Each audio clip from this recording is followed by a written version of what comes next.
이제 강아지들도 사실 알러지들이 되게 많잖아요. 맞아요. 근데 이제 알러지 확인 방법도 일단 확인 방법이 궁금해요. 네.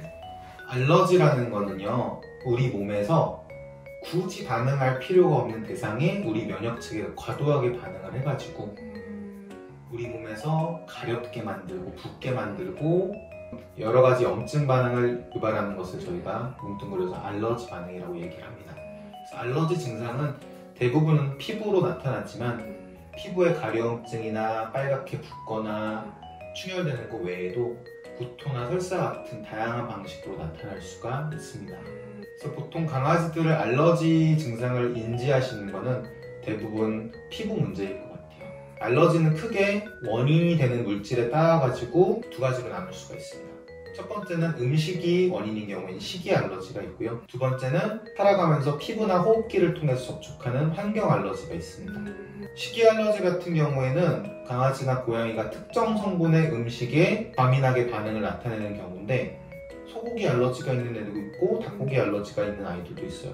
그래서 가끔 보호자분들께서는 얘 알러지가 있을 수도 있는데 연어 사료를 주면 좋을까요? 라고 물어보시는 경우도 있고 캥거루가 좋을까요? 라고 물어보시는 경우도 있는데 알러지는 되게 개인적인 증상입니다. 무슨 얘기냐면은 이 아이는 연어에 알러지가 있을 수도 있고 캥거루에 알러지가 있을 수도 있고 무에 알러지가 있을 수도 있고 살구에 알러지가 있을 수도 있어요. 아이들마다 다 다릅니다. 그렇기 때문에 알러지를 없앨 수 있는 특정한 한 가지의 성분이 있는 게 아니라 아이들마다 알러지를 유발하는 성분이 있고 그렇지 않은 성분이 다 다를 수가 있습니다. 두 번째로 환경 알러지는 피부나 호흡기를 통해서 접촉했을 때 알러지 반응이 나타나는 건데 우리나라 실내견에서는 가장 대표적인 알러지 유발 원인이 진먼지 진드기, 그 다음에 계절마다 조금씩 차이가 나는 아이들은 꽃가루, 그 다음에 실내 먼지나 곰팡이들이 원인인 경우도 많이 있고요. 벌레, 그 다음에 화학 물질들이 원인인 경우도 있습니다. 사람이랑 거의 똑같네요. 사람이랑 완전히 똑같습니다. 그러면은 알러지를 이렇게 뭔가 항상 먹는 걸로 약간 얘가 이때 뭔가 긁더라, 이때 좀 뭔가 특정하게 눈물을 많이 흘리더라면서 좀 지켜보면서 확인을 하는 방법 말고는 알러지 검사를 하는 방법은 여러 가지가 있어요. 일단 알러지는 문진을 통해 가지고 수의사들이 먼저 체크를 합니다. 언제부터 그런 증상들이 나타나는지. 보통 알러지는 1살에서 3살 사이에 처음 증상이 나타나는 경우가 많습니다. 두 번째로는 피부 증상이 발생하는 부위가 어딘지.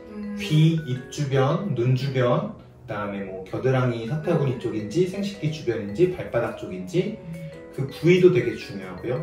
그 다음 얘가 다른 가려움증이나 피부 염증을 일으킬 만한 원인은 없는지도 저희가 체크를 합니다. 아까 진드기 예방 잘하고 있는지도 반드시 체크를 해봐야 돼요. 왜냐면 한참 가려워해갖고 얘는 알러지가 있는데 알고 봤더니 진드기나 모낭충 같은 피부 기생충 때문에 얘가 가려워하는 경우도 있을 수가 있거든요. 알러지 검사는요, 얘가 알러지 증상이 있는지 없는지를 본다기보다는 알러지 증상이 확실히 있을 때 얘가 그러면 뭐의 원인이 있는가, 뭐의 알러지 증상을 보이는가, 얘는 뭘 조심을 해야 될까를 체크하기 위한 검사예요.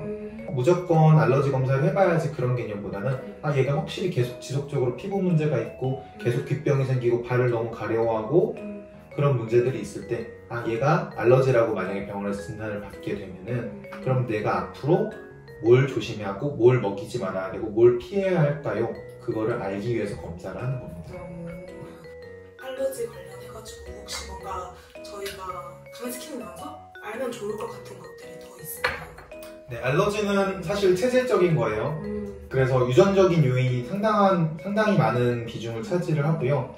그래서 특정 품종에서는 알러지가 더 많다라고 보고되는 품종들이 있습니다. 그런 품종들, 아이들 또는 만약에 엄마 아빠 강아지, 그 윗대 강아지들에 대한 정보를 알 수 있는 경우가 있어요. 브리더를 통해서 입양한 경우나 아니면 가정 분양을 통해서 입양한 경우에는 혹시 아이의 친척 강아지들한테 알러지 증상이 있는지를 체크를 해보시는 것도 되게 좋습니다.